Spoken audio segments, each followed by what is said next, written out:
This is gonna be fun. This is exciting. I can't wait to show you this classic, amazing brownstone. I've always loved these. I've always wanted to own one. So I bought one, completely flipping it. Come see how my brain works and how we're gonna make this thing a luxury brownstone. Oh, I love this place. I mean, the character, the detail, it's all just so great and classic. And yes, it's 18 years old. It's like so dated and it just needs somebody to fix it up, like me. So let's talk about why I bought this, where we're going, what we're gonna do next, and how my brain ticks and works. Because when I work with my buyer clients, they're always like, Adam, what do you think here? What should I do here? So I'm gonna give you a little preview of that and I'm gonna show you some amazing, incredible things that we're planning to do with this space. So we're on the main level here. We got 9-foot ceilings. What makes this particularly special is we have 10-foot ceilings in the basement and vaulted ceilings upstairs. I mean, it just feels expansive. It feels luxurious already. It just is vanilla. Look at it. Like, it's not just like, meh. We're gonna really spice this place up. The other unique feature that it has is we have solid concrete floors, not just in the basement, but it goes all the way up through the first floor and the upstairs. So this place, like, we could have a rock band in here right now and you couldn't hear it next door, but it creates a little bit of an echo and it has some things and some like disadvantages that we have to work with, but it also creates a very durable and very good boned structure to start with to make an extremely luxury brownstone out of not even a very big square footage. So what we're gonna do, first, we need to come up with a theme. Like, what is gonna be my style, my theme for this place? And I'm thinking, like, when I look at this brick, don't you think like a loft?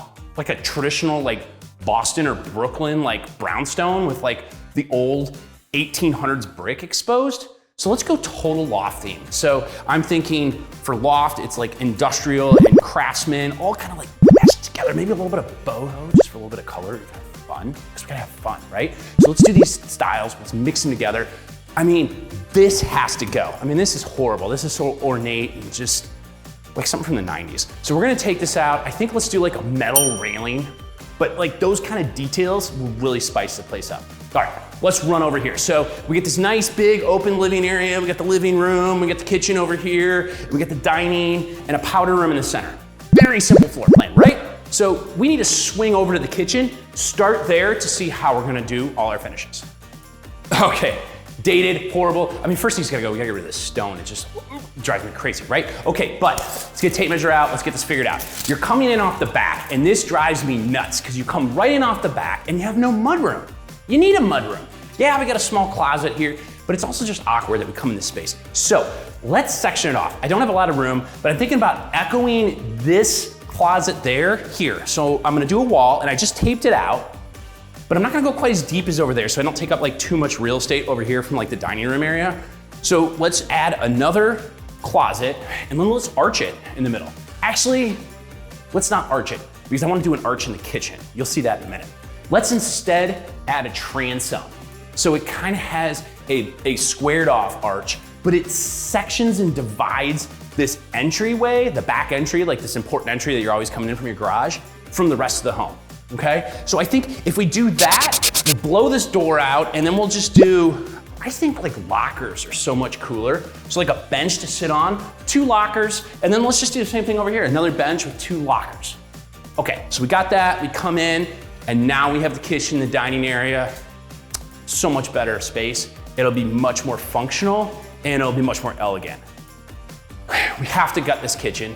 You know, what I also love, like this thing is like so like just non-functional that the homeowners had like an extension cord, like here, probably like have their coffee machine in here or something, but I'm sure the fire marshal would love that. But we have to just get rid of all this. So I'm measuring this, I'm looking at it. I mean, the stove's nice here. We got a 30-inch. But I think I want to square it and move it a little bit this way, and that's challenging because I don't have the wall room there.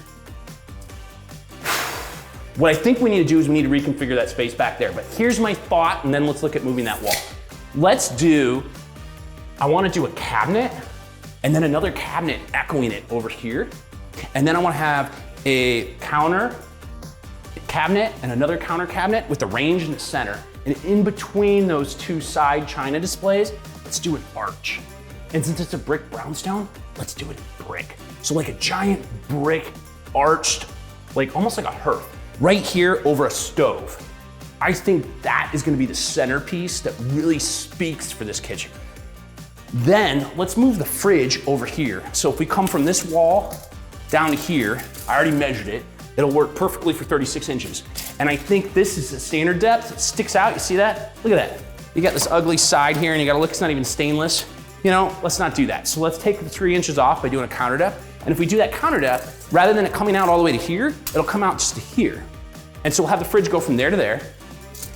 And then I think I wanna have an open arch here into a pantry, because we gotta have a walk-in pantry. But to do that, I need to reconfigure the space on the other side. So let's look at that. But before we go over there, I want an island because I hate peninsulas. So if the fridge is coming out to here, I need to have at least 30, preferably 40 inches of walking space. So if I did an island, because I already had the wall coming out there, I would only have an island about this big, which would literally be like a dishwasher and a sink.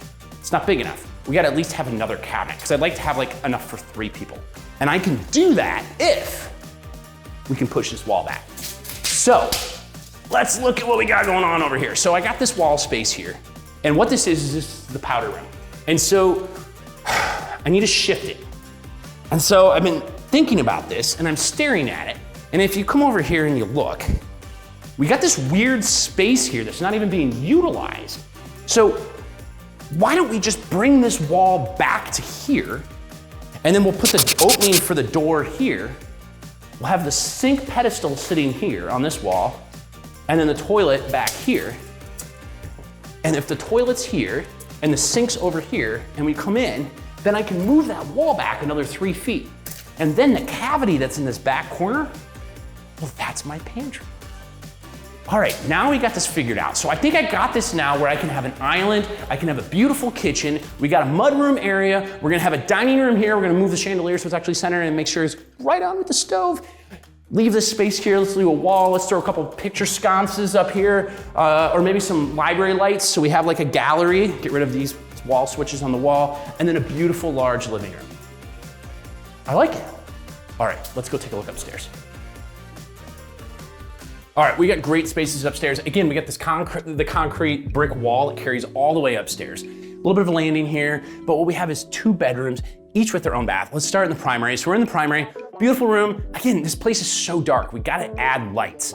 I'm thinking to show and accentuate like the ceilings, let's drop a pendant here and here to go over each of the nightstands, because this will be like your headboard wall right here. So that would be like this really neat detail when you come in. Gotta get rid of the curtains. We'll start over with the curtains. And then the bathroom. Boy, I don't even know where to start. We gotta reconfigure the bathroom. Like there's some great things going on here, but they're just not quite cohesive and functional to what we need for the modern bathroom. So we got a shower, we got a tub, we got a toilet, and we got a double vanity. Okay, check, check, check. Those are things that we want in a bath. But they don't quite function right. Because when I come in this door, I don't want to stare right at a toilet. You know, that's like the worst feng shui you can have. In fact, in Australia, what a lot of the designers do is they put the toilet right behind the door, so when you open it, you can't even actually ever see the toilet. I actually kind of like that. In fact, let's do that. So I already got plumbing and a drain for a shower here. I already got it here. So why don't I move the shower here and the toilet there? And I know what you're thinking. You're saying, Adam, you can't have a shower here with a tub there, but we'll do it Euro style. We'll have the tub in the shower. Now this tub's gotta go because it's an ugly tub, it's dated and just doesn't work. And the tile, although I like it, I just don't like it together. So the tile we're gonna get rid of. Let's do an door like that off the corner here. And I'm thinking like a gridded black door to have that like industrial loft look that we're going for. We'll do that here, that swings open. Let's put the shower head off here, right? And then I think it'll be like a rain shower that comes out and down, and then do a handheld, maybe a couple body sprayers, and then we'll have a nice pedestal tub back here. I'm liking this. This is already working really nice. We'll have 2 sinks still here, and look, this bathroom's gonna be so much more functional. In fact, I don't think this is structural. We won't know until we open it, but I think this is the bath vent. You know, it keeps all the bubbles from like gurgling. You know, if you turn like a 2-liter upside down, you know, you get the little bubbles and it doesn't come out real quick. So I think this bath vent, if I can, get up in there and we can move it over here on this wall, then we may not even need to have this here and it can just be all glass. 2 sides. I'm liking that better. I think that's actually the way we should go. Okay, this is looking good. This bathroom's excellent. Let's go look at the other one. So we come down the hall here. All right, carpet's gotta go. We need some fresh paint. Hey, we got a nice laundry, but you know, that can stay. We just leave that. This bathroom, I mean, I really like it actually. I mean, I love the tile. The toilet is standard height, it's not elongated, so it's gotta go. We got the old cabinets, which looks like they painted, which is actually a really sharp design and looks really good together, but it's like, I mean, it's too low, right? Like we need counter height, it needs to be up to here. So we gotta replace this, but otherwise, I think I kinda wanna salvage this tile because I kind of really like it. It's classic and it's that industrial loft look that we're going for. And it's a little bit of craftsman and boho in it too. Tub shower combo is just old, 2003, got it, let it go, let's redo it. And then, you know, this bedroom, I don't know, fresh paint, some plantation shutters, get a little more shelter from the street. I think it could be sharp. The basement has the most opportunities. Let's go take a look down there. Okay, the opportunity is all down here. We have an unfinished basement, so I have a blank canvas. We can do whatever we want. And the first thing you gotta notice is if you haven't noticed, is I'm coming down and like, you see how this is 8 feet here? That's because we got 10-foot ceilings down here. 10-foot ceilings. We gotta play and do something fun with 10-foot ceilings. So here's what I'm thinking. First, I want a wet bar. So if we have a family room here, we're gonna throw a bath in the center, and then we're gonna throw like a giant like bedroom / rec area in the back. It's kind of like a fun room where you might have like a Murphy bed, but it might also be an office, might also be an exercise room.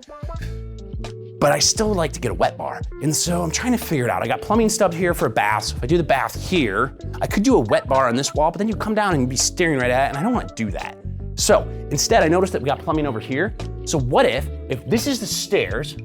First of all, I want to open the stairs up so that it invites you in the space. So we'll have open railing here that comes down, and then let's tuck the wet bar in underneath the stairs, because it's dead wasted space anyways.